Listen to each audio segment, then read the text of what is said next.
O História Magister só existe graças ao apoio de vocês. Quero agradecer mais uma vez vocês que estão ouvindo aqui. Nós vamos continuar essa grande história. Nós estamos mal conseguimos contar as façanhas de Gengis Khan. Nós foi primeiro um breve interlúdio no primeiro episódio. Mas hoje nós temos muita coisa importante para contar. Também quero agradecer em especial os apoiadores do História Magister no Apoia-se, como Daniel de Santos Melo, Lúcio Shoa, Jorge Vitorino, Danilo Romano, Júlio Schmidt, Lucas Nunes, Elda Franco, tanta gente que me ajuda a continuar construindo esse projeto, porque custa dinheiro, eu preciso de livros, preciso de equipamento de áudio, preciso tirar tempo do meu trabalho do dia a dia. Então, a todos que eu citei, aos que eu não citei, temos mais apoiadores. Muito obrigado. Você que ainda não apoia, pode nos encontrar no Apoio Coletivo ou no Apoia-se, só procurar História Magister em qualquer um dos dois. O link deve estar em alguma das descrições de onde quer que você esteja ouvindo. Também estamos pensando em lançar um clube para coisas exclusivas no YouTube, o clube de canais. Nós temos agora acesso, não lançamos ainda porque estamos pensando em fazer o que fazer de especial para vocês, mas isso tudo é para o futuro. Vamos deixar isso para os nossos eus do futuro. Agora, sem mais delongas, vamos ao segundo episódio dessa grande história, que é Khan.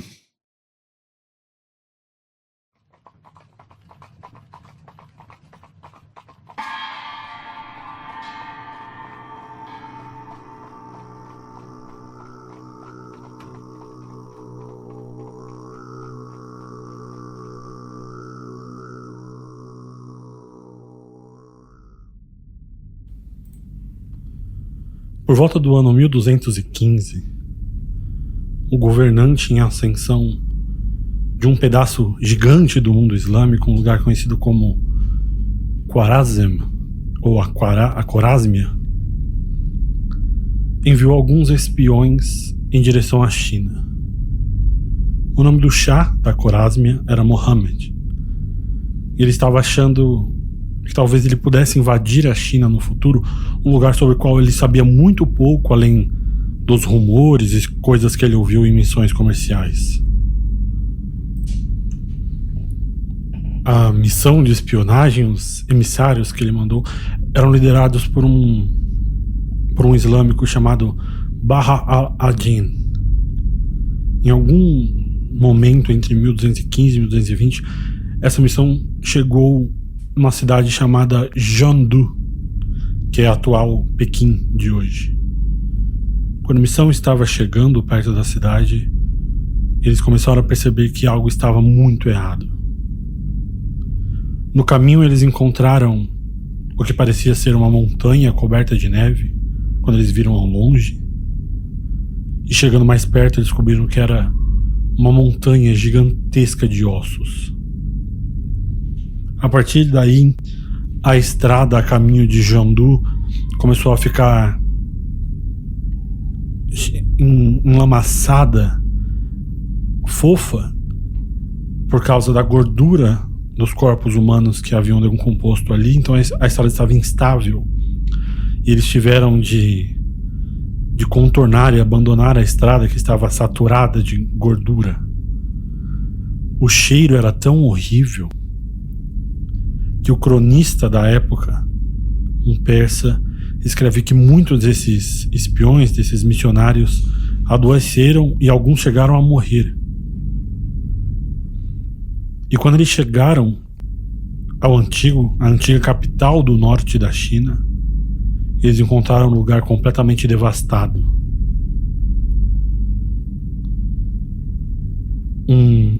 Um cenário desolador, casas queimadas, torres derrubadas, pessoas mortas às centenas de milhares, uma cidade completamente gigantesca, porque mesmo destruída, os persas que acabaram de chegar lá conseguiam reconhecer que Jeondu era uma das cidades mais incríveis que eles já tinham visto. Jeondu tinha nessa época uma população de 1 milhão de pessoas, uma metrópole gigantesca, talvez a maior do mundo na época. Ela tinha muralhas de barro estampado com 12 metros de altura, 900 torres de batalha, 13 portões, câmaras subterrâneas que levavam a 4 outras cidades, cada uma com cerca de 5.000 soldados. Jeondu mesmo tinha 20.000 soldados na sua própria guarnição. Essa cidade gigantesca estava devastada e as pessoas dizimadas. E Baha al-Din tem que apresentar um relatório ao seu mestre que não só os chineses eram incríveis, essa civilização imensa de poder e sofisticação e magnífica, mas aparentemente tinha algum grupo de pessoas lá fora com o poder de destruir esse tipo de civilização. Esse foi o primeiro encontro real do mundo muçulmano com Gengis Khan e seus mongóis. E não iria demorar muito até o próximo encontro. Mas antes desse líder da Khwarezmia enfrentar Gengis Khan, o mundo asiático recebeu uma notícia muito espantosa. Em 1211, alguém resolve declarar guerra contra o estado mais populoso do mundo, que era a dinastia Jin da China, ao norte desse espaço que nós chamamos de China hoje, mas que era dividido em diversas outras Chinas dentro dela. Gengis Khan resolve atacar a China, a dinastia Jin, com 100.000 cavaleiros. Isso era considerado o máximo que ele conseguia colocar em batalha na época, e nem todos eram mongóis. Vamos relembrar o capítulo passado, que a Confederação Mongol, ela era exatamente isso, uma confederação. Ela era um conjunto de povos governados por um povo no topo da pirâmide, digamos assim, que nesse caso eram os mongóis étnicos. E a maioria das outras tribos das estepes iam se aliando junto a essa confederação. A maioria delas eram turcas. E em junho de 1211, esses 100.000 cavaleiros de Gengis Khan aparecem fora das muralhas da China. Não era a grande muralha da China, a atração turística que as pessoas vão até hoje ver na China. Muitos historiadores acham que essa muralha já existia na época, mas a maioria concorda que não. Ela foi construída justamente por conta de Gengis Khan.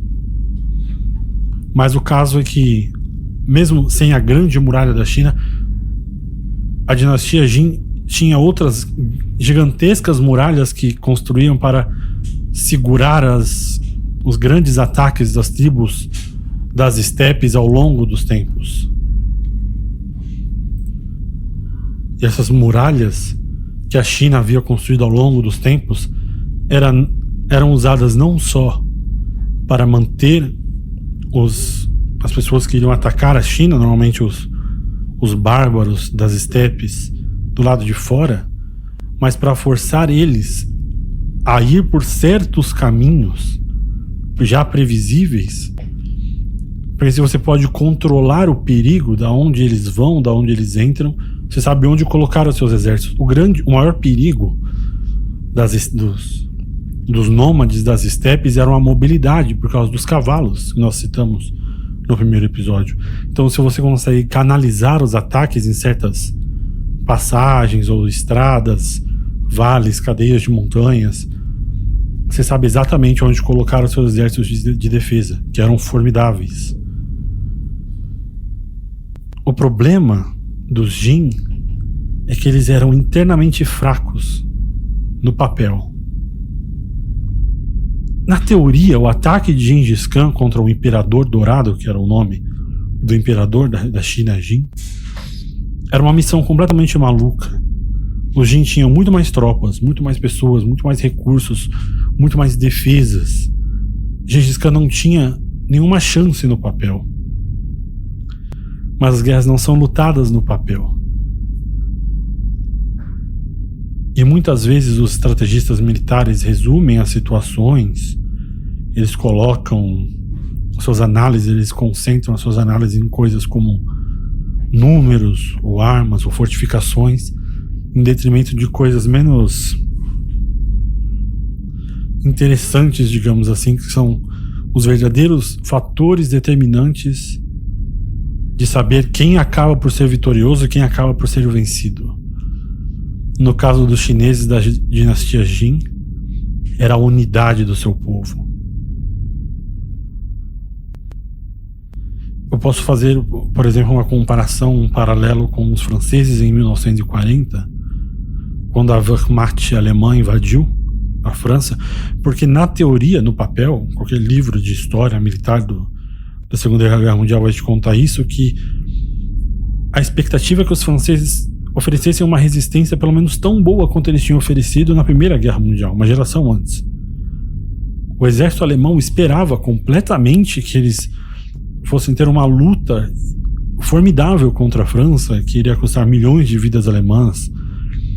E a França realmente construiu essas defesas, a chamada linha Maginot e outras grandes movimentações defensivas, com a ideia de que as condições das guerras seriam as mesmas entre os dois exércitos. Mas e se a linha Maginot não fosse mantida por franceses, e sim por pessoas que moravam na França, mas eram etnicamente alemães, como ali na ponta da Alsácia-Lorraine? E quando a Wehrmacht aparece no campo de batalha, eles decidem simplesmente entregar as chaves das fortificações dos generais alemães, porque eles conseguem ver de que lado a vitória vai acontecer e eles não querem se colocar contra o Führer. Isso foi exatamente o que aconteceu em 1211. A parte externa das defesas da China Jin era segurada, digamos assim, por outros povos, por outros povos nômades. Eles não queriam ter nada a ver com algum tipo de resistência contra Gengis Khan, que parecia ter todo tipo de bênçãos do céu, o destino com ele. E aquelas pessoas estavam muito cientes das divisões internas da dinastia Jin. Porque, vamos analisar um pouco aqui, os Jin, eles eram governados por um grupo chamado os Jurchen. E os Jurchen não eram chineses. 100 anos antes, eles tinham chegado à China de um lugar onde hoje é a Manchúria. Eles tinham sido um povo seminômade, como os mongóis, que habitava as zonas florestais da Manchúria, e eles vieram invadir e assumiram o controle de outro grupo que tinha feito a mesma coisa uma geração antes disso, chamado Khitan. E os Khitan, ao invés de serem expulsos quando os Jurchen chegaram, eles foram mantidos lá como exército, como tropas, como uma parte de elite da defesa da China. Mas, obviamente, os Khitan odiavam os Jurchen, que tinham tomado os lugares dele. E não é nada inteligente você basear a sua defesa em um grupo de pessoas que odeiam você. E não só apenas isso, mas os chineses étnicos, que eram os chineses de verdade, os Han, não gostavam nem dos Jurchen e nem dos Khitan. Para eles, os dois eram conquistadores, os dois eram invasores, eles não tinham nada que lutar por bárbaros invasores.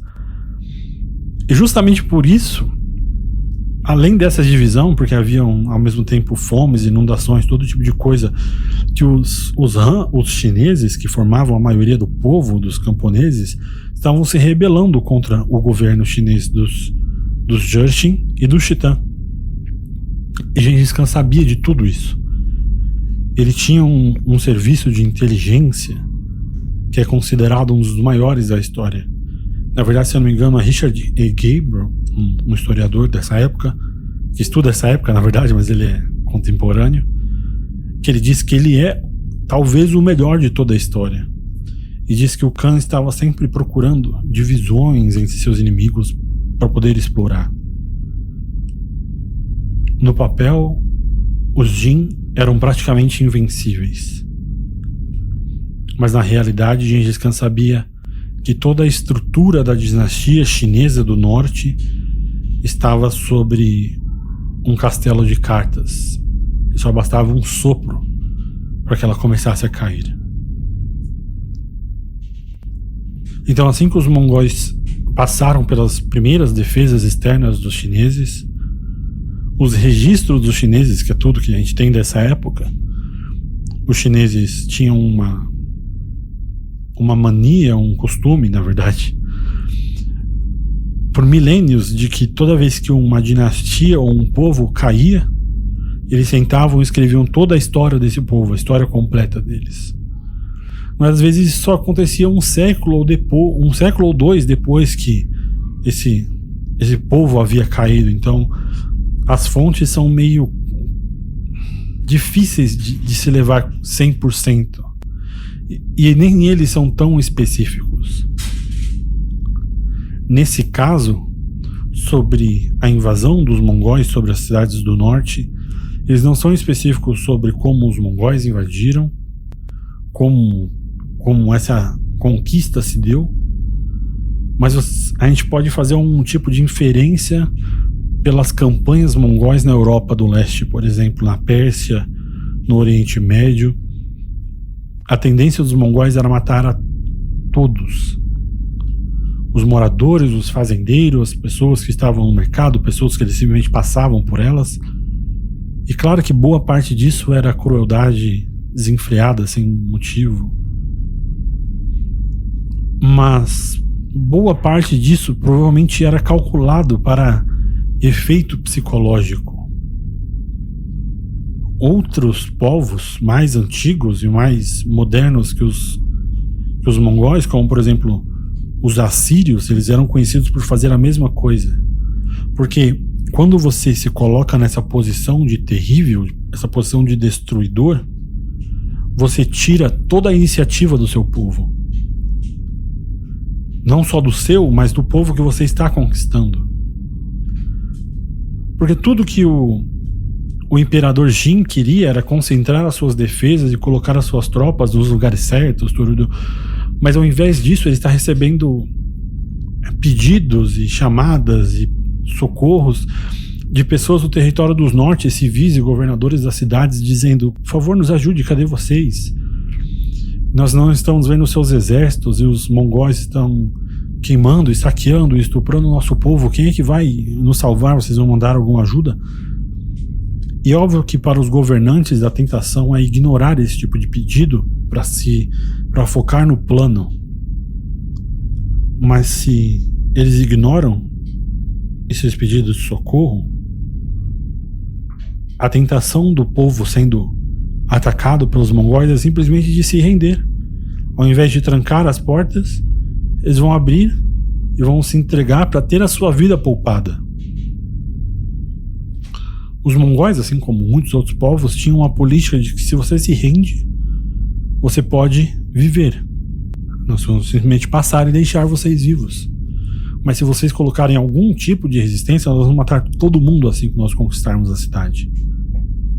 Então, os Jin, sabendo que os mongóis estão chegando e que eles têm essa política de matar todo mundo que eles encontram pela frente, os generais e os reis e os governadores começam a pensar que talvez largar o seu plano defensivo seja uma estratégia melhor do que esperar a ajuda do imperador.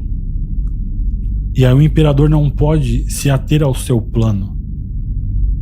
Ele precisa sempre estar se adaptando aos ataques mongóis e não tem nenhum plano de defesa de como expulsar eles, é sempre um plano reativo.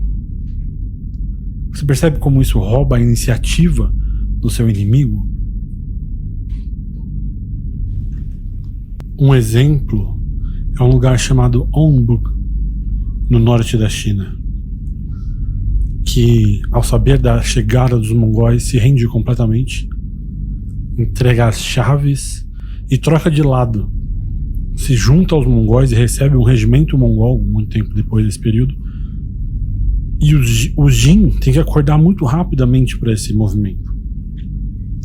Eles já perderam as defesas externas. E agora uma dessas grandes cidades que eles tinham como defesa não só se rendeu, como está do lado do inimigo, somando. Um dos biógrafos de Gengis Khan, Paul Reshevsky, diz que nesse momento a corte dos Jin está apavorada e discutindo sobre o que fazer, qual a política certa a se tomar.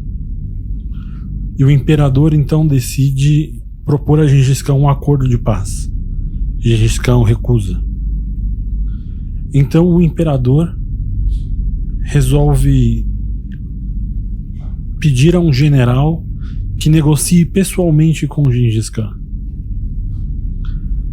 E ele envia esse general, porque o general conhecia Gengis Khan, e pensa que talvez esse toque pessoal fosse fazer toda a diferença. Só que o problema é que o negociador, o general, ele era um titã. Nós já explicamos que não estão muito felizes com os Jin há muito tempo. Então ele vai até Gengis Khan e também troca de lado e entrega todos os tipos de informações militares importantes. Em seguida, Jeb, um dos grandes generais de Gengis Khan, está lidando com um problema dele. Em uma dessas passagens estratégicas da China entre suas fortificações, uma das tropas de elite dos Jurchen e dos Khitan estão enfrentando as tropas de Jeb. Agora, sobre o que acontece aqui, tem dois tipos de histórias sobre o que acontece. Um é que foi um ato de traição e o arranjo defensivo simplesmente se virou para o lado dos mongóis quando aconteceu. Tanto que isso está acontecendo à torta e à direita, como nós acabamos de falar, dois exemplos em seguida.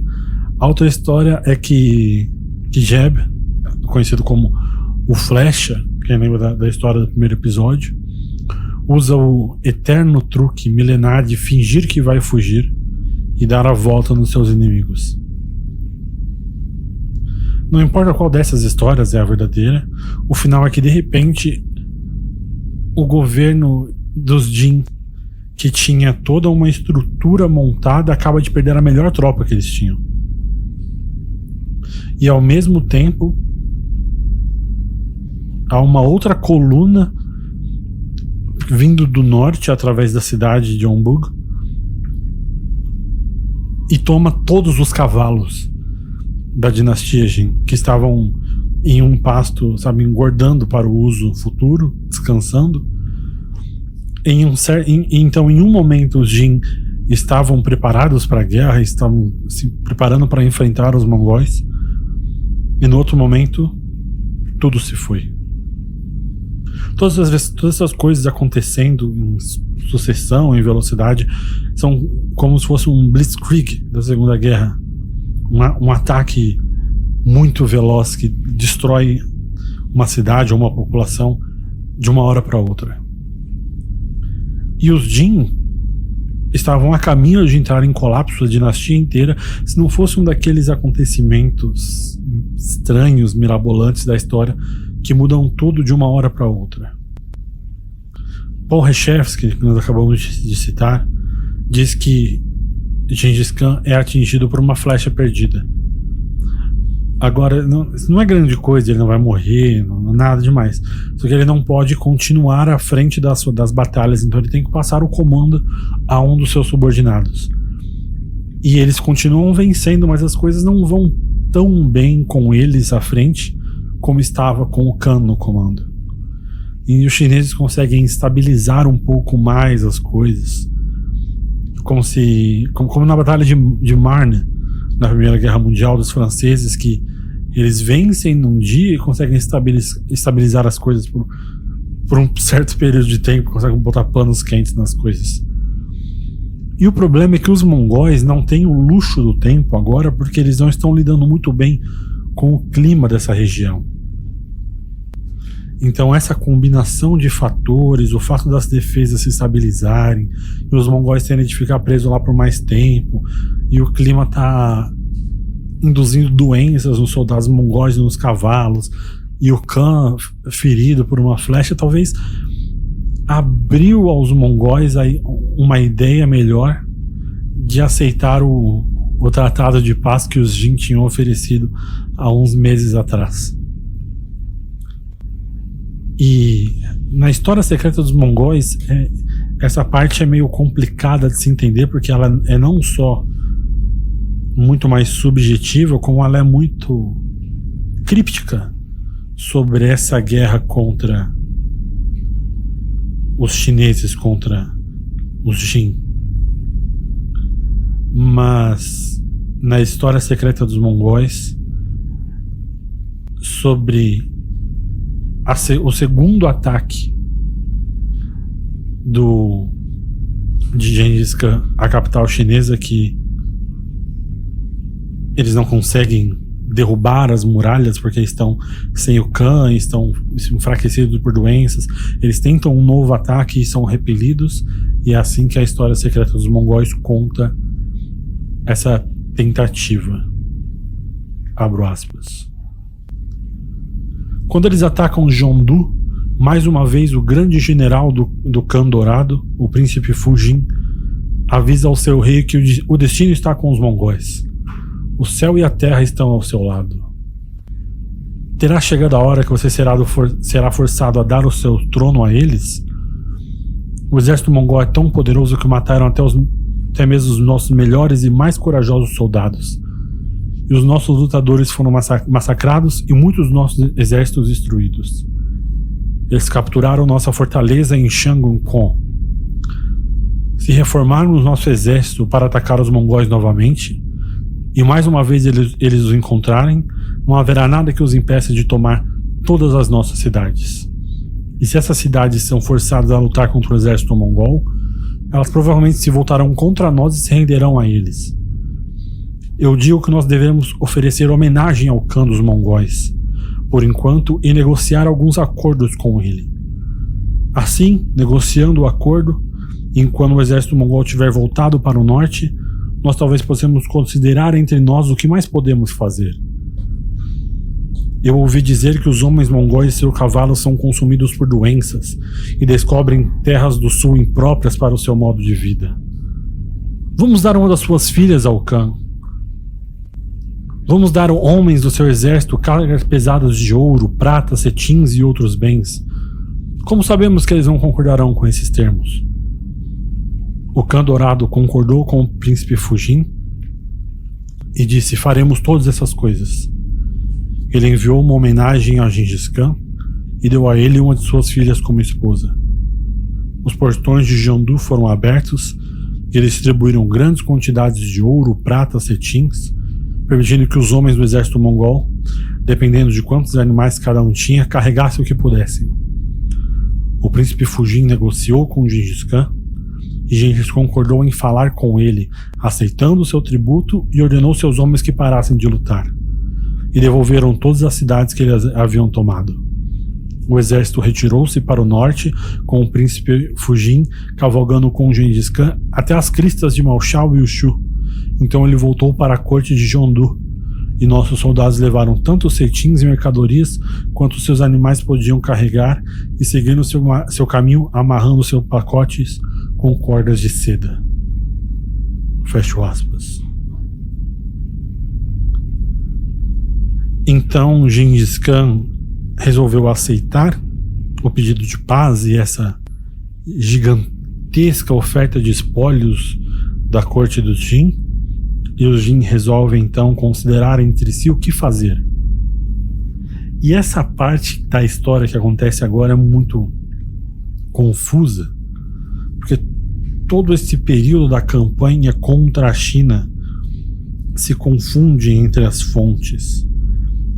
Nenhuma das fontes são específicas, porque em alguns momentos parecem que os mongóis tomaram a capital de Jeondu, e em outros momentos parece que eles não tomaram.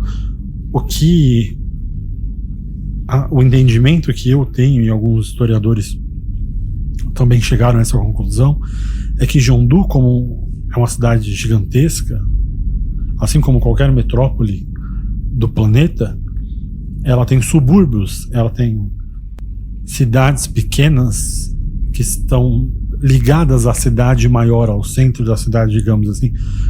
Então parece que os mongóis capturaram os subúrbios de Jeondu, mas não conseguiram entrar no centro da capital. Essa cidade murada com 900 torres e montarias triplas de defesa, 12 metros de altura e tudo mais. Então havia crescimento pelo lado de fora desses muros, que ainda configuravam Jeondu, mas a cidade mesma, intramuros, nunca foi tomada até o momento. E isso foi em 1214, o pequeno acordo de paz entre a China e a Mongólia. Eu acho que em fevereiro ou março de 1214. E antes do fim do ano, o acordo não vinga mais. Porque o que acontece é que os mongóis estão voltando à sua terra, Karakorum, e os governantes chineses cometem um erro tão bobo quanto decisivo. Eles decidem que Jeondu não era mais defensável. Essa cidade gigantesca, nós acabamos de falar, 900 torres, parede de 12 metros de argila compressa, câmaras subterrâneas, não importa, nós não conseguimos defender a capital, é muito ao norte, vamos para o sul, vamos para Nanjing. O problema é que mover a capital para o sul era como dizer a Gengis Khan que você estava se preparando para fortalecer os seus exércitos e atacá-lo novamente. E por mais que Gengis Khan estivesse cansado, ele não estava preparado para permitir que os Jin se recuperassem. Logo, a guerra está de volta. E além disso, o estado ao sul dos Jin da China, conhecido como dinastia Song, eles não sabiam muito bem como lidar com isso, porque alguns dos conselheiros do Song consideravam essa guerra excelente, porque os Jin, que derrotaram os Song muitas vezes, agora estão sendo derrotados pelos mongóis, e aí eles acham que deviam ajudar os mongóis a derrotar os Jin, enquanto outras pessoas achavam que eles estavam loucos, porque se você se livra dos Jin, de uma hora para outra seu vizinho é esse grande conquistador que é Gengis Khan. Então a maré mudou, e essa confusão entre as lideranças do Song, que agora estavam se misturando com as lideranças do Jin, acabam deixando os chineses num estado de caos total quando a guerra recomeça. E quando a guerra recomeça, Jeondu finalmente cai.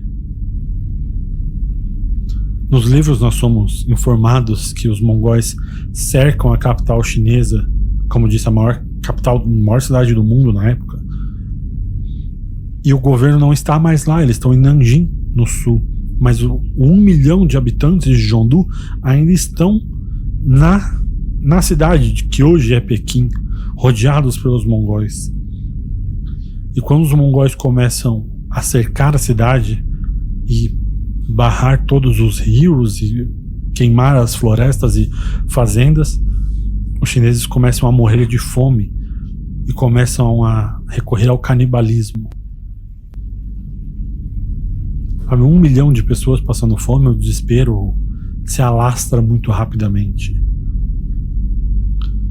O Imperador Dourado dos Jin manda uma coluna de socorro, uma coluna de carros e exército com muitas comidas e remédios, e os mongóis queimam e destroem toda essa coluna. Assim que o comandante da cidade fica sabendo que esse envio de ajuda foi destruído, ele toma veneno e se suicida. E o suicídio do seu comandante, junto com a fome e a destruição do que seria o alívio para essa cidade, destruiu a vontade do povo em resistir, e o ataque final dos mongóis foi relativamente rápido. Aqui eu vou citar o historiador militar Paulo Coco, que conta, abro aspas: os mongóis realizaram um ataque final que capturou a cidade muito rapidamente. Quando os mongóis correram para Jeondu, o saque da cidade era terrível de se ver. Por vários dias os mongóis se soltaram e devastaram a cidade. Milhares foram massacrados e estuprados, e supostamente 60 mil mulheres e meninas cometeram suicídio ao invés de se permitir serem pegas pelos mongóis. Caravanas com milhares de carroças transportadas para a Mongólia por semanas e semanas, e o incêndio que começou na cidade durou supostamente por mais de um mês.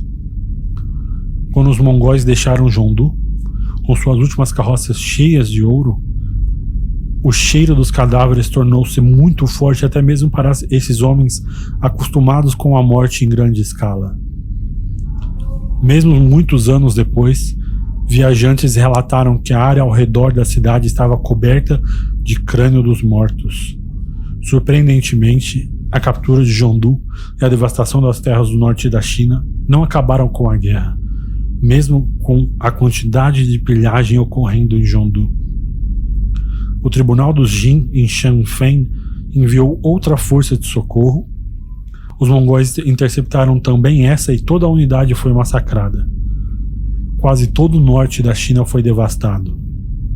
Grandes extensões de terras cultiváveis foram queimadas, inundadas ou de outra forma destruídas. Centenas de aldeias, vilas e cidades foram arrasadas e destruídas, muitos mais esvaziadas como resultado das doenças mortais que sempre acompanham a morte. Em alguns casos, os mongóis simplesmente forçaram populações inteiras a deixar uma área.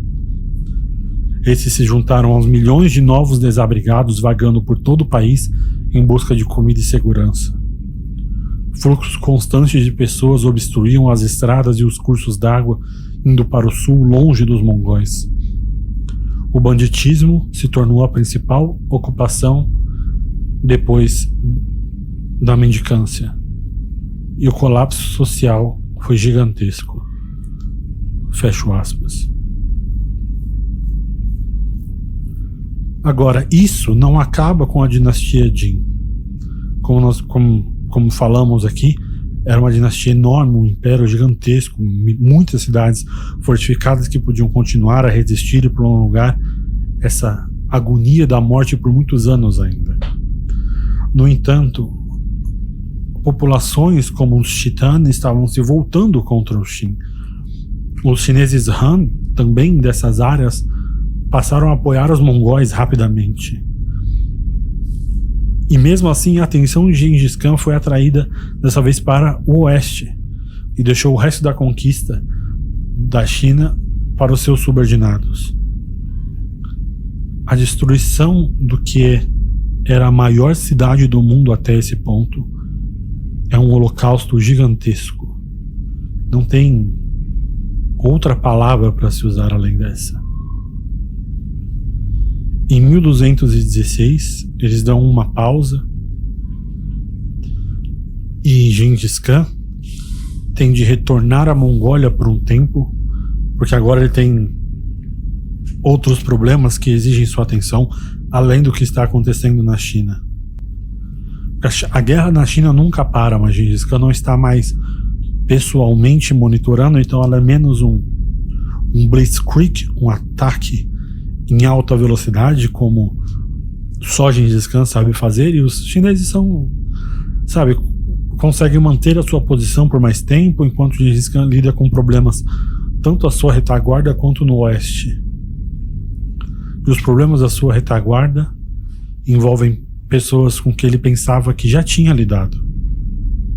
Tribos que ele conquistou durante a sua ascensão ao poder, que faziam parte do núcleo dessa confederação mongol e que, percebendo a escala da guerra na China, tinham pensado que, bom, os mongóis estão tão envolvidos com a China agora que talvez seja um bom momento da gente conseguir nossa independência de volta e talvez eles nem vão perceber. E algum desses que se rebelaram pensando que os mongóis estavam cegos, não estavam conseguindo responder com a força necessária, eram os Murkits, os que eram turcos, e esse povo se rebelou contra os mongóis, e o Khan enviou seus generais para destruir a sua liderança. Eles destruíram os generais, a maioria das pessoas da tribo, e os Murkits, de acordo com a história secreta dos mongóis, literalmente deixaram de existir depois que o Khan os puniu pela sua revolta.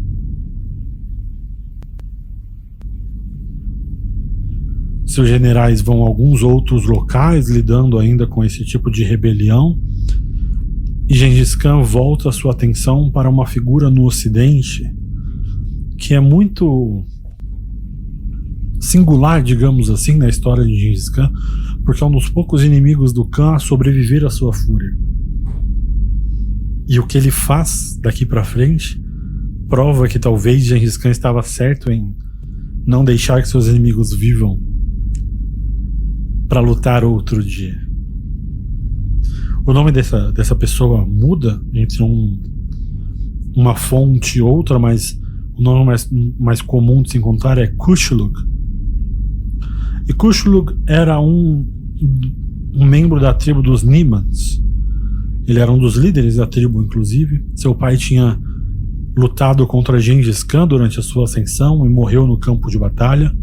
E Kushlug, então príncipe dos Nimans, fugiu.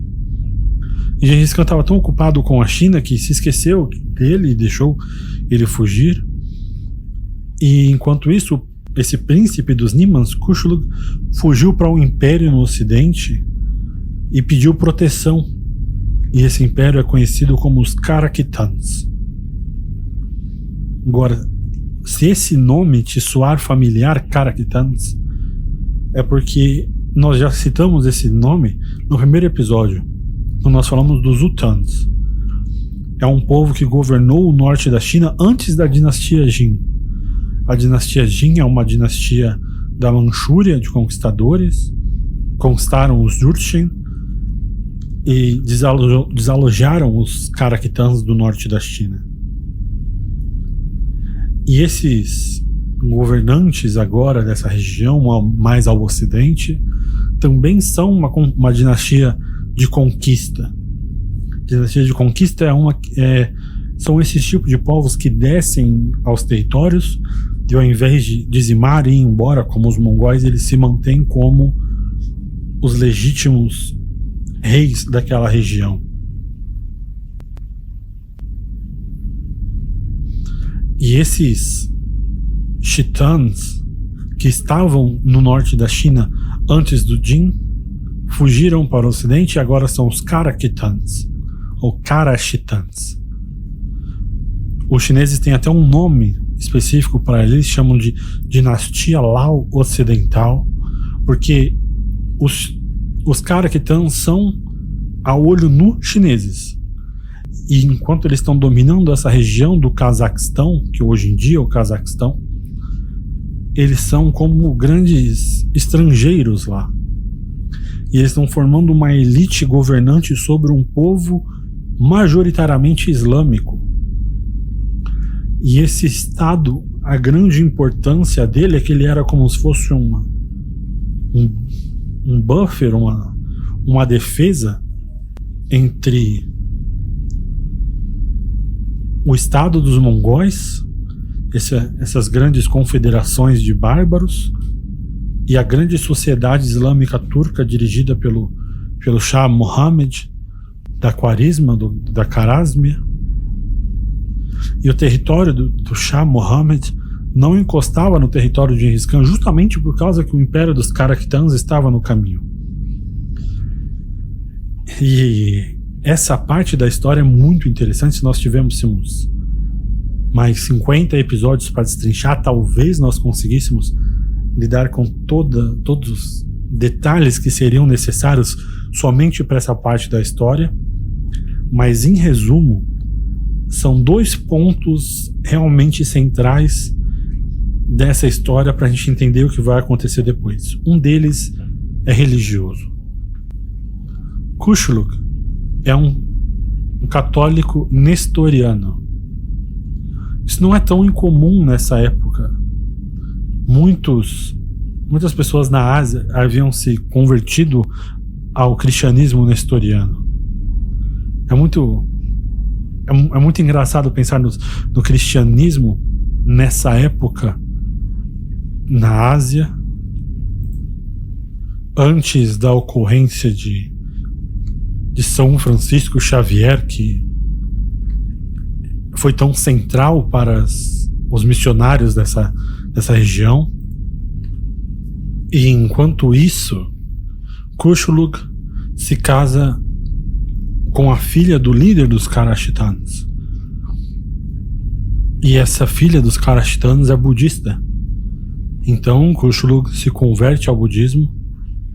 Enquanto isso tudo está acontecendo, enquanto a família está em lua de mel, digamos assim, ele acaba pedindo um favor ao líder dos Karashitanos. Ele pede se ele não pode, por favor, reunir os membros da tribo de Neyman, que Gengis Khan espalhou pelo território. Ele provavelmente está dizendo algo como: são grandes guerreiros, você adoraria ter lutando pelos Karashitanos. E isso vai custar muito a ele no futuro. E o líder dos Karashitanos fala que, claro, você pode reunir os homens da sua tribo, fique à vontade.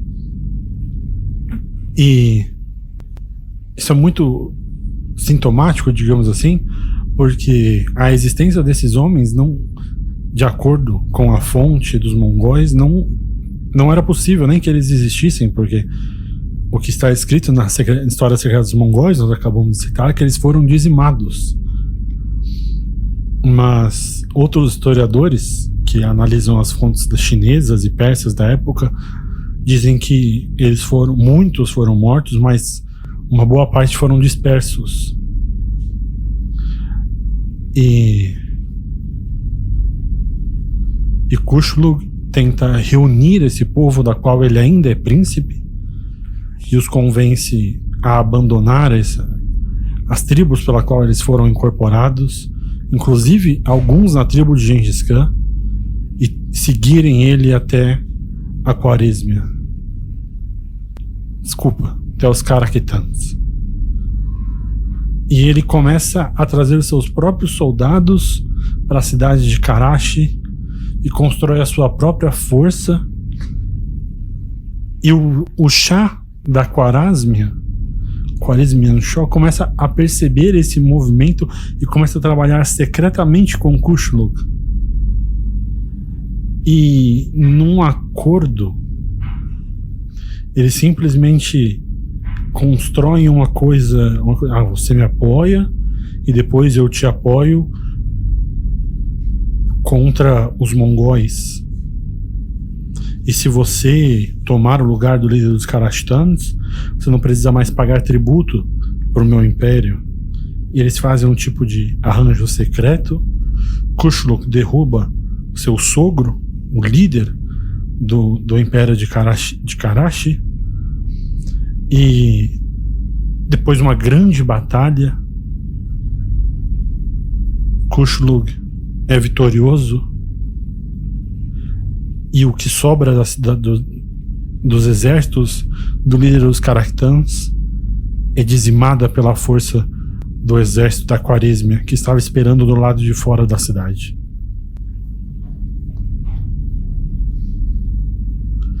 E agora Kuchuluk adota o nome de Kuchuluk Khan, e os Karashitans, que são a população quase completamente islâmica são agora governadas por esse ex-cristão nestoriano convertido ao budismo, que começa a tentar converter à força todos os muçulmanos para o budismo. E isso é um movimento meio complicado de se fazer quando a maioria da sua população é muçulmana, e ainda mais porque Kushlu começa pelos imãs, os líderes religiosos dos muçulmanos mais reverenciados da cidade. Ele manda jogar o maior líder religioso de Karachi na prisão nu, não lhe dá comida e nem água.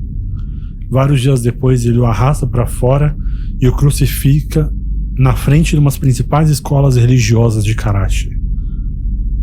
Obviamente o povo começa a odiar Kushlu. E esse é o tipo de movimentação interna, de senso entre as pessoas, que o serviço de inteligência de Gengis Khan sempre foi especialmente bom em perceber.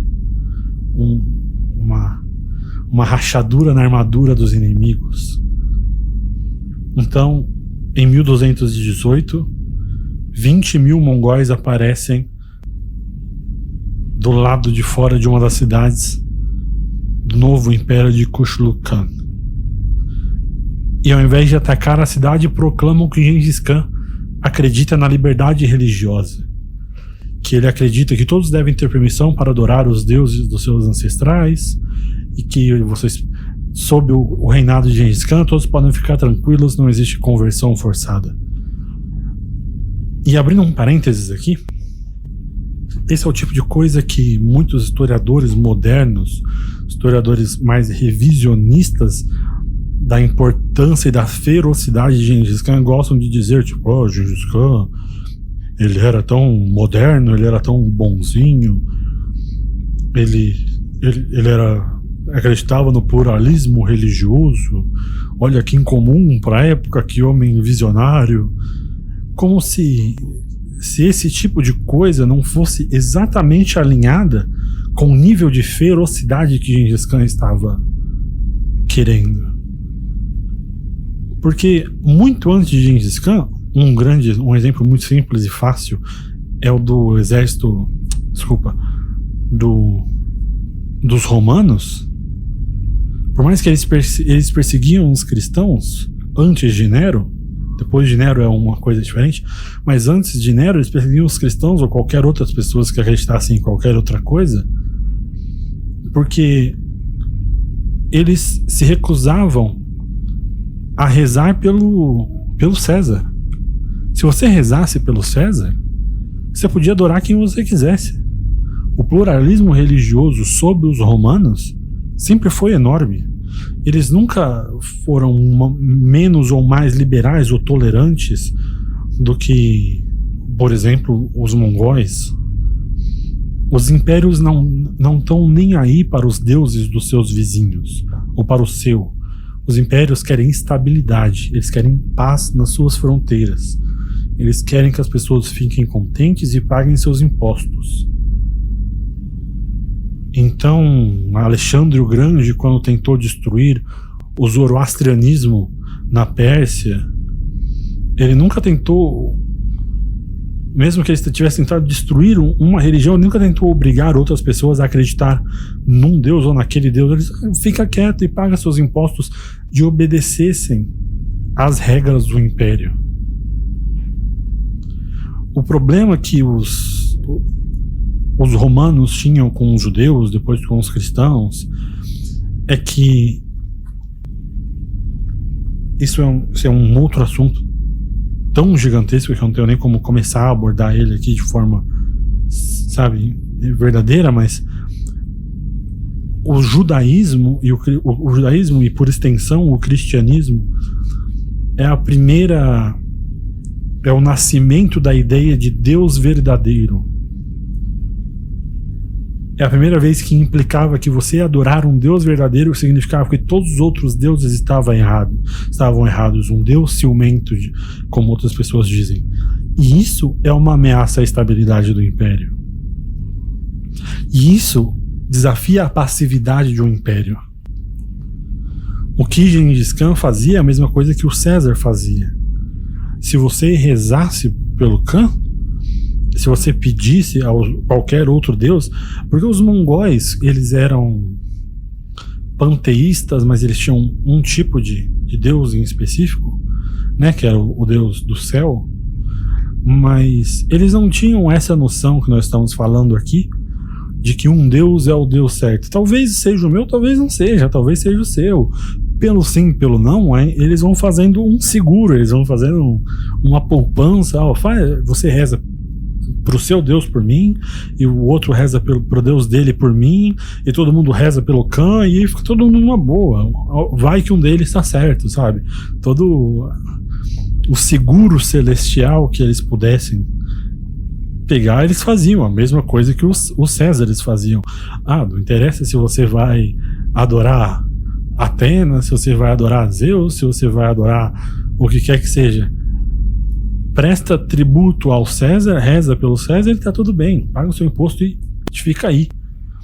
Os mongóis, eles eram xamanísticos, mas eles não queriam arriscar nesse tipo de coisa. E Gengis Khan sabia, ele era inteligente a ponto de saber que desafiar um povo monoteísta como os muçulmanos não tinha nenhuma vantagem, em especial se eles eram a maioria do seu povo. Então Gengis Khan era retratado como um liberador religioso, um grande proponente da liberdade religiosa. Ele era simplesmente um homem muito inteligente que queria paz dentro das suas fronteiras. E esse aspecto da tolerância religiosa é uma das partes mais centrais na história dos Karashitans, que nós estamos contando agora.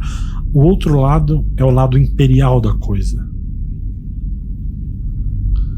O que acontece com o mapa do mundo quando Kuchulug destrona os Karashitans é que agora esse estado que nós falamos de escudo, de buffer entre a Khwarezmia e o Khan desaparece.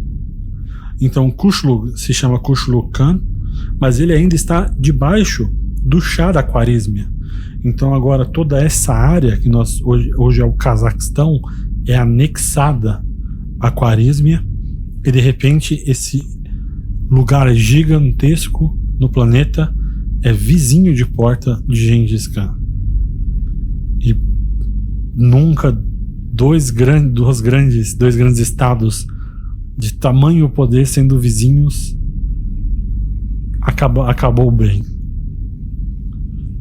Mas pela primeira vez na história a gente vai poder dizer que esse holocausto que vai se seguir acontece não por causa de Gengis Khan, mas por causa do outro lado. É uma das coisas mais incríveis, as fontes, se você lê as fontes uma do lado da outra, é como se você estivesse lendo uma comédia. Tamanho, a sequência de erros e atrapalhadas que se sucedem de maneira explícita, que leva a Gengis Khan a invadir esse outro lado do mundo. E Gengis Khan agora está entrando em contato com outro tipo de civilização letrada. Os primeiros foram os chineses e agora são os persas, são os árabes, que também têm a escrita muito desenvolvida e têm o costume de historiadores na sua sociedade. E as fontes dos árabes, se somada com as fontes dos chineses, contam uma história muito mais pé no chão do que a história secreta dos mongóis. Porque a história secreta dos mongóis é algo como a Ilíada, a Odisseia, uma epopeia muito, muito mirabolante e que exalta muito a visão de Gengis Khan, a figura de Gengis Khan. Enquanto o lado dos derrotados, digamos assim, dos historiadores chineses, dos islâmicos, esses contatos com os mundos, estão descrevendo, claro que às vezes contam a mesma história e dá um efeito Rashomon, quando você vê a mesma coisa de vários ângulos diferentes, mas esses historiadores islâmicos que vão surgir agora são muito desdenhados pelos nossos historiadores atuais, porque eles preferem tomar o lado de Gengis Khan e tentar transformar todo o genocídio que Gengis Khan causa como sendo necessário para o mundo moderno florescer como ele é hoje. Então as pessoas, os historiadores atuais, tentam tirar de lado o que os historiadores da época, especialmente os muçulmanos, contavam como se fossem exageros, como se fossem como se estivessem exagerando, mas eles não têm por que fazer nenhum tipo de hipérbole sobre o que está acontecendo. O mundo islâmico e o mundo cristão logo após, para eles, o que vai acontecer com eles, o ataque de Gengis Khan aos seus mundos, é embaraçoso, causa vergonha gigantesca a todos esses povos, justamente por causa da visão de Deus que nós acabamos de falar, que o cristianismo e o islamismo dividem. Se o seu Deus é o certo e é o único Deus, e você é fiel a Deus, como essas coisas acontecem com você, como essas coisas estão acontecendo com o seu povo? Na Rússia, um pouco, quando Gengis Khan entra na Rússia, há o que se chama na história de silêncio nas fontes, porque as fontes estão tão envergonhadas, têm tanta dificuldade de saber explicar como um castigo tão grande ocorre com pessoas que acreditam no Deus verdadeiro. Um exemplo que eu vou dar agora, que é de um historiador islâmico muito bom dessa época, talvez o melhor historiador contemporâneo, Gengis Khan. Ele fala sobre a consequência da invasão de Gengis Khan, se chama Al-Atir, o historiador islâmico. Ele conta a consequência da invasão islâmica nessa sociedade. Esse capítulo que eu vou citar uma parte agora se chama A Erupção dos Tártaros nas Terras do Islã. Abro aspas. Por vários anos continuei evitando mencionar esse desastre, pois me horrorizou e fiquei relutante em recontá-lo. Eu estava dando um passo em direção a ele e outros dois para trás. Quem se encontrou aqui? Quem acharia fácil escrever o obituário do Islã e dos muçulmanos? Para quem seria um assunto fácil de contar? Oh, por que minha mãe não deixou de me dar a luz? Antes eu tivesse morrido antes de acontecer, ou depois que algo fosse esquecido, totalmente esquecido. No entanto, um grupo de amigos meus me incentivou a recordar, e eu, embora hesitante, vi então que não adiantava nada. Mas contar isso envolve recontar o desastre mais terrível e o maior infortúnio de que semelhante à passagem dos dias e da noite não pode reproduzir. Abrangeu toda a humanidade, mas afetou particularmente os muçulmanos. Se alguém dissesse que desde Deus, glória e poder sejam dele, Desde Adão criado até este tempo presente, a humanidade não teve nenhuma aflição comparável a esta, ele estaria falando a verdade. Os livros de história não contêm nada semelhante ou que se aproxime disso. Fecho aspas. O que Al-Atir está querendo falar é até para os futuros historiadores, nossos historiadores de hoje, com um tipo de tapa na cara, porque ele reconhece que as coisas que ele está falando parecem inacreditáveis e que as pessoas que vão o ler podem achar que são inacreditáveis, que são exageros, mas ele estava lá.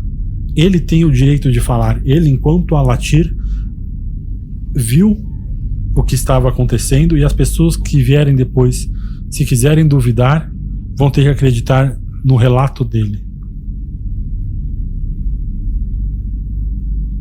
Abro aspas. Na verdade, esses tártaros fizeram algo inédito nos tempos antigos ou modernos. Esse povo surgiu das fronteiras da China e antes que passasse um ano, alguns deles alcançaram as terras da Armênia nessa direção e além do Iraque na direção do Ramadã de Deus. Não há dúvida de quem vem atrás de nós, quando muito tempo se passa e vê o registro desse evento, se recusará a aceitá-lo e o considerará muito improvável. Embora a verdade esteja em suas mãos quando ele a considera improvável, deixe-o considerar que nós e todos que escrevem a história nestes tempos fizemos nosso recorte na época em que todos viviam e sabiam desse desastre. Tanto os eruditos quanto os ignorantes são iguais em sua compreensão por causa da sua notoriedade, que Deus providencie para os muçulmanos e os islâmicos. Alguém os preserve e os guarde, pois foram forçados a enfrentar um terrível inimigo irreduzido. Quanto ao príncipe muçulmano, que é para aquelas aspirações que não vão além das suas barrigas e da sua parte privada, desde a vinda do profeta, Deus o abençoe e lhe dê paz, até os tempos atuais, os muçulmanos não sofreram tanto sofrimento e miséria como os afligem agora. Fecho aspas. Mas Al-Atir, junto com tantos historiadores dessa época em específico, e depois todos que vêm depois, colocam a culpa diretamente em uma pessoa por causar esse desastre. Aquele homem que teve a má decisão de cutucar Gengis Khan com uma vara curta. Quem seria louco o suficiente de fazer isso? O Mohammed, o Shah da Khwarezmia, e que tem sido atacado desde então. E eu vou deixar para vocês que estão ouvindo decidir se ele merece tanta culpa quanto ele recebe desde aqueles tempos até os tempos atuais. Porque é importante lembrar, por mais que vá ser muito fácil apontar o dedo para o Shah da Khwarezmia, Mohammed, grande parte do temor e da fama de medo de Gengis Khan vem dessa época que vai acontecer agora. O que aconteceu na China é decididamente pacífico perto do que vai acontecer dentro desse império muçulmano. Então, quando ele chegou lá, ele não era esse grande destruidor que nós o conhecemos, mas mesmo assim ele já tinha a sua fama como um dos grandes conquistadores. Mas esse Mohammed, o Shah da Khwarezmia, ele em si também é conhecido como um dos maiores guerreiros da sua época.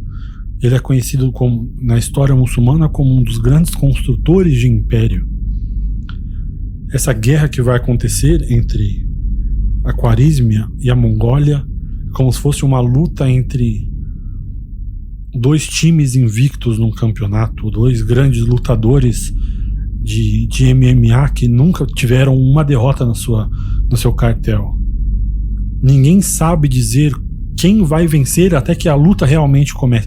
Pode ser que depois de 2 minutos,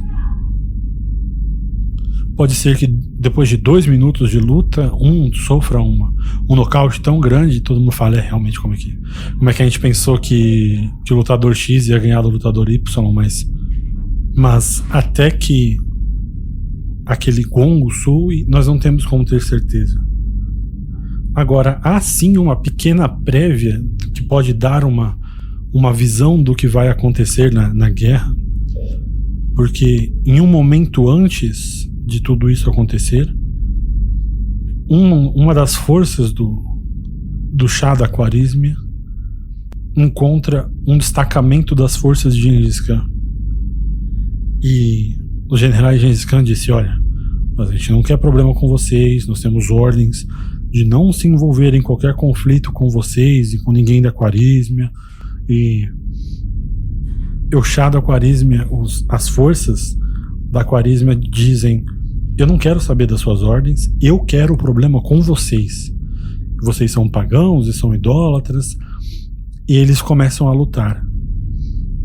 E esse exército dos muçulmanos era gigantesco, coisa de 100 mil pessoas. Os mongóis tinham apenas uma pequena força de 20 mil homens, e algumas fontes dizem que a batalha durou 3 dias. O sangue correu para as ruas, os cavalos escorregavam, e aquela coisa terrível de batalhas intensas entre pequenos destacamentos que são sempre terríveis de se imaginar. E supostamente no final do 4º dia de batalha, o lado dos mongóis simplesmente foi embora da batalha. E isso assustou o líder da Khwarezmia, porque se você não consegue vencer uma força 5 vezes menor que a sua, que dirá quando todo o exército mongol aparecer na sua porta? Mas seja como for, Gengis Khan começa essa divergência oficial entre eles dois com um gesto de paz. Gengis Khan, de modo muito, muito singular, manda uma mensagem ao Shah da Khwarezmia dizendo que Gengis Khan é o imperador do Oriente, o sol nascente. Ele reconhece o Shah da Khwarezmia, o sultão do Oeste, como o sol poente. Em outras palavras, dizendo basicamente: eu sou um lutador invicto aqui, você é um campeão invicto aí, nós dois somos ótimos, vamos trocar comércio, vai beneficiar todo mundo. E ele enviou uma caravana pela conhecidíssima Rota da Seda, né, que se estende das rotas da China até boa parte da Europa. As pessoas normalmente pensam muito nessas rotas da época, especialmente na Rota da Seda, como se fossem aquelas estradas romanas pavimentadas. Não são apenas rotas muito viajadas.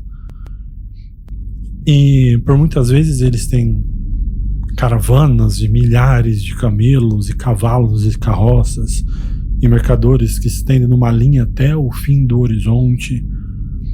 Era basicamente isso, era cheio de sedas e dinheiros e coisas.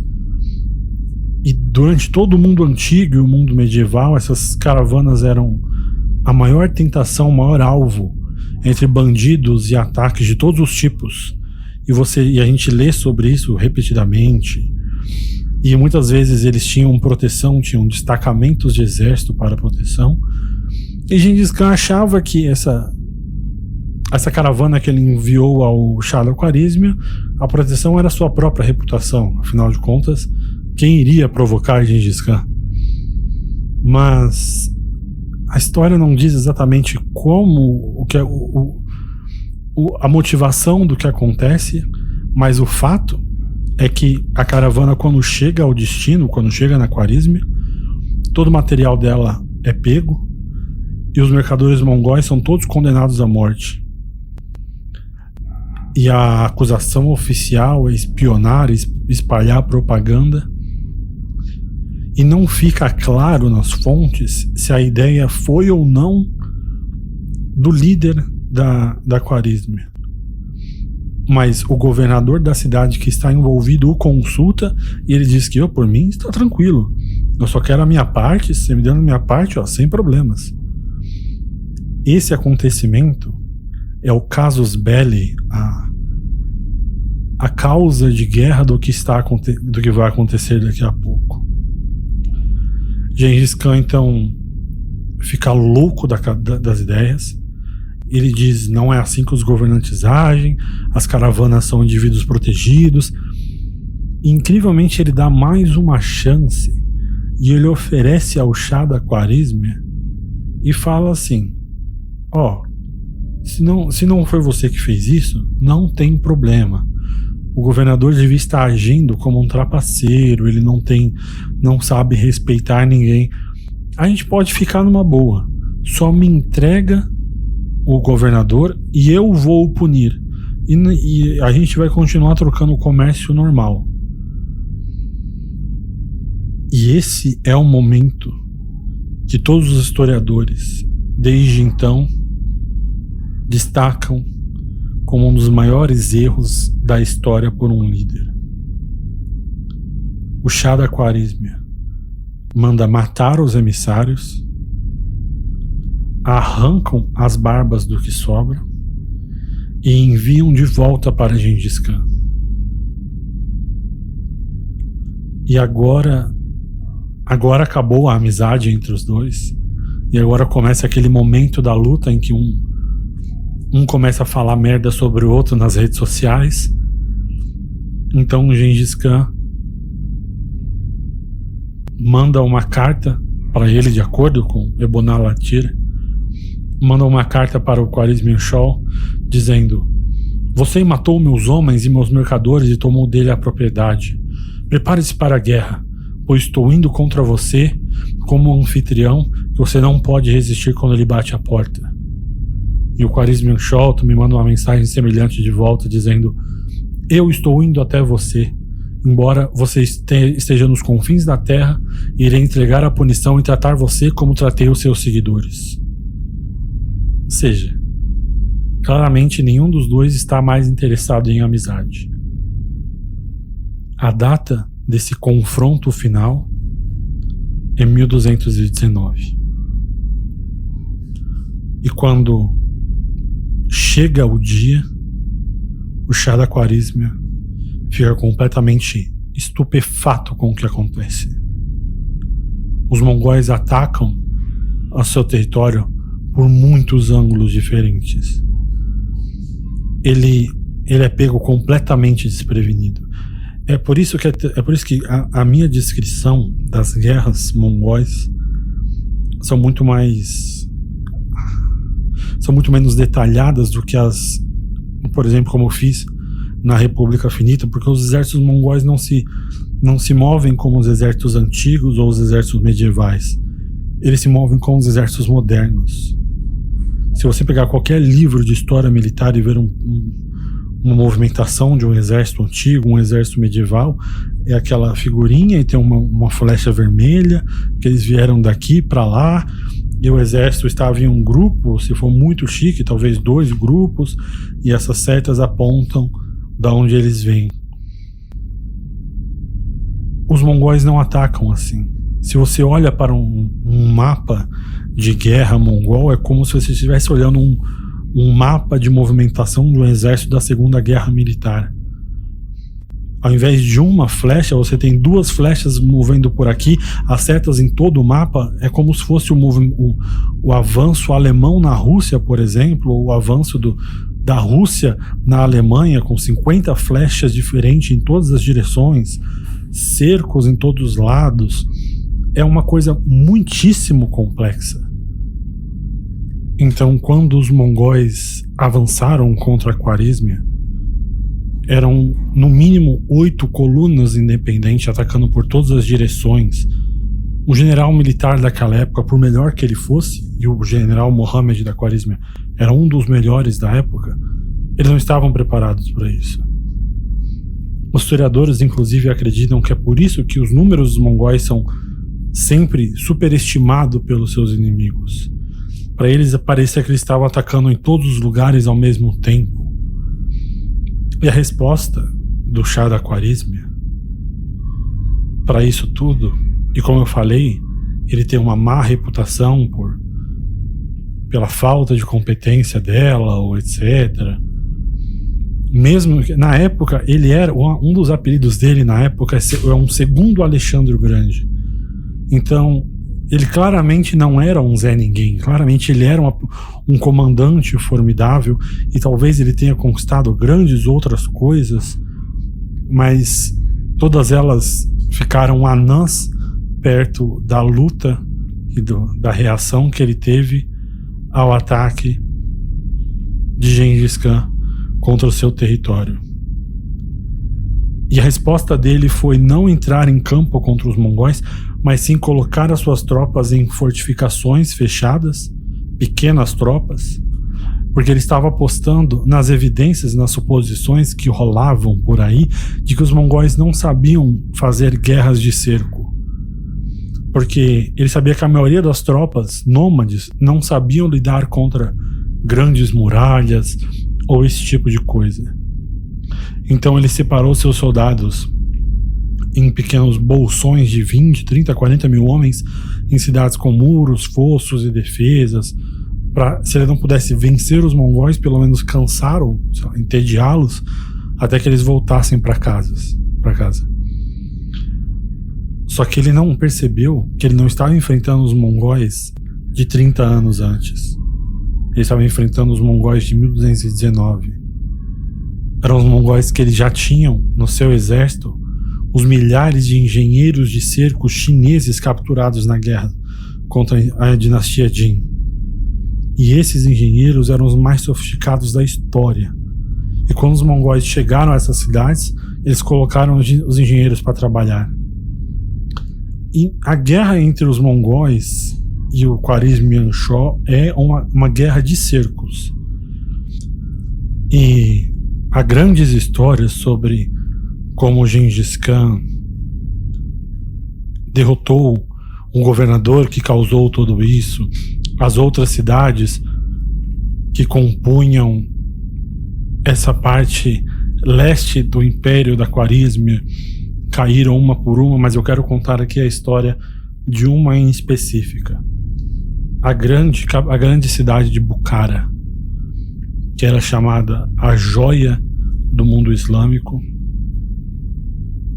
E quando Gengis Khan entra em Bukhara, ele derrota o seu governador,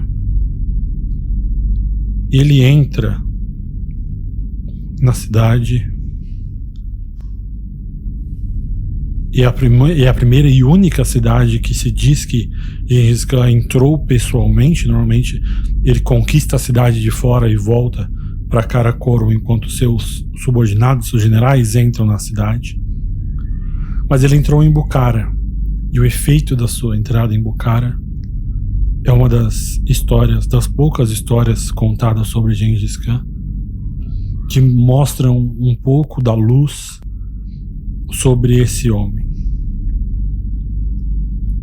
Ele entra na cidade, e no centro da cidade ele chama alguém e pergunta qual é o maior prédio que tem nas redondezas. E eles dizem que é a mesquita de Bukhara. Ele pergunta se a mesquita de Bukhara é a casa do governador de Bukhara, porque é o maior edifício, e eles dizem que não, é a casa de Deus. Gengis Khan não esboça nenhuma reação. Ele vai até a mesquita e manda chamar os maiores homens, os imãs, os governadores, os homens ricos, sábios, e os colocam todos dentro da mesquita e diz: o que está acontecendo aqui e o que vai acontecer com o chá de vocês é culpa exclusiva de vocês, que são homens do seu Deus, e não dos menores, não da população, mas de vocês, dos maiores. Afinal, o pecado dos maiores homens grita mais contra Deus, e vocês com certeza cometeram grandes pecados, porque se vocês não tivessem cometido grandes pecados, Deus não teria mandado um castigo como eu e acima de vocês. Fecho aspas. Após a queda de Bukhara e de tantas outras cidades, o resto das cidades ao em volta caem uma por uma. Nishapur, Merv, Samarkand. E esses incidentes terríveis que o grande general, fundador da nação mongol e da Ásia de certa maneira, que é Gengis Khan, vai tomando a Khwarezmia pouco a pouco, o que Muhammad, o Shah da Khwarezmia, faz é simplesmente fugir. Ele não fica para ver a segunda invasão mongol no mundo muçulmano. Muhammad foge e Gengis Khan, ainda em Samarcanda, ele foge logo depois da conquista de Samarcanda. Gengis Khan manda o seu melhor general, Suzuba, atrás dele com 30 mil mongóis, e os cronistas da época dizem que as ordens dele eram as seguintes, abro aspas: não volte antes de tê-lo feito prisioneiro.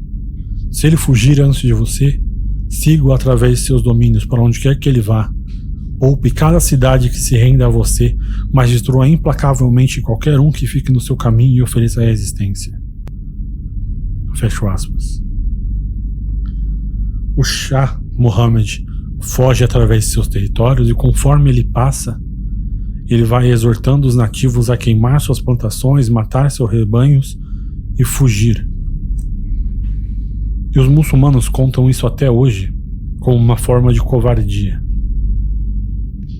Mas outros historiadores militares mais contemporâneos dizem que o que ele estava tentando fazer era a política da terra arrasada.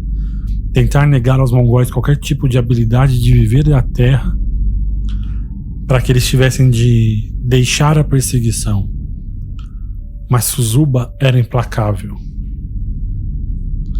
Suzuba teve de trocar de cavalos diversas vezes porque ele preferia matar o seu cavalo, forçando eles a morrer de exaustão, a deixar Muhammad sair da sua vista. Por muito pouco eles erraram o Shah, chegaram a feri-lo diversas outras vezes, mas no fim das contas ele consegue fugir. Ele entra numa cidade que é cheia de labirintos. Essa cidade é à beira-mar, entre Hamadan e o Mar Cáspio. E quando eles conseguem encontrar o Shah da Khwarezmia, ele já está nadando. E ele se refugia em uma ilha do Cáspio e morre lá. Um homem doente e alquebrado. E os mongóis viveram o resto dos dias dele circulando a costa para que ele não tentasse voltar para o seu império, que agora estava nas mãos do seu filho, que estava tentando formar um exército de resistência no Oriente. Esse exército do filho do Shah Muhammad será esmagado com relativa facilidade em novembro de 2000. Esse exército do filho do Shah Muhammad vai ser esmagado com relativa facilidade em novembro de 1221, na Batalha do Indo. Os sobreviventes acabam se afogando no rio enquanto tentam fugir. E assim acaba o fim da resistência do Império da Khwarezmia. O Gengis Khan voltará envergonhado por não ter capturado o Shah, mas ele tem uma história interessante para contar para suas tribos turcas enquanto ele volta. Porque muitos dos soldados que lutaram pelo Shah da Khwarezmia eram turcos. E muitos desses turcos habitavam a área que se estendia da Europa Oriental até onde era a Khwarezmia. Suzuba morre perseguindo Mohammed. Nunca mais ele vê o grande Khan. Antes disso, ele pediu que 20.000 homens voltassem até o Khan, reconhecendo os territórios por onde eles passaram, para que Gengis Khan pudesse voltar lá e participar do seu funeral.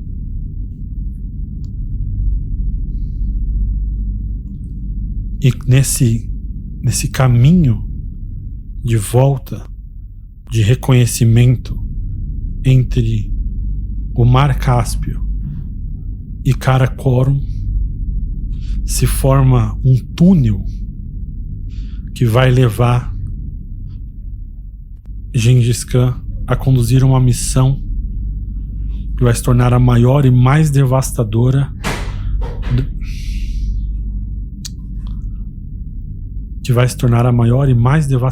da história militar.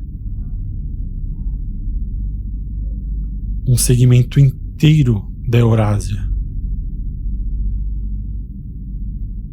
Esse contato maravilhoso entre Ásia e Europa, que tanto dos historiadores e revisionistas falam tão bem como um dos benefícios duradouros da erupção mongol,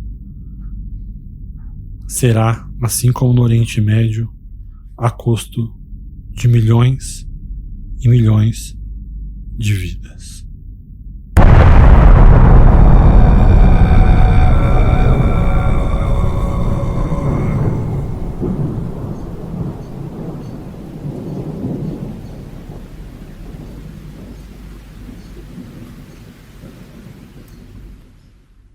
No próximo episódio de Khan, o reconhecimento que o grande general Suzuba faz e cria essa coluna entre a orla do Oriente Médio e a Europa vai trazer a espada e o fogo, destruição e atrocidade para uma região da Terra Eurásica que não fazia sequer ideia da existência dos mongóis. E quando eles estão começando a entender o que está acontecendo, os mongóis vão desaparecer, porque têm de voltar rapidamente à sua terra para lidar com a morte do seu grande líder. Mas, se o resto do mundo achava que esse era o fim do terror mongol, a segunda rondada de conquista dos mongóis vai começar com os seus descendentes e vai fazer a primeira rodada parecer pacifista. Não perca no terceiro episódio de Khan, só no História Magister.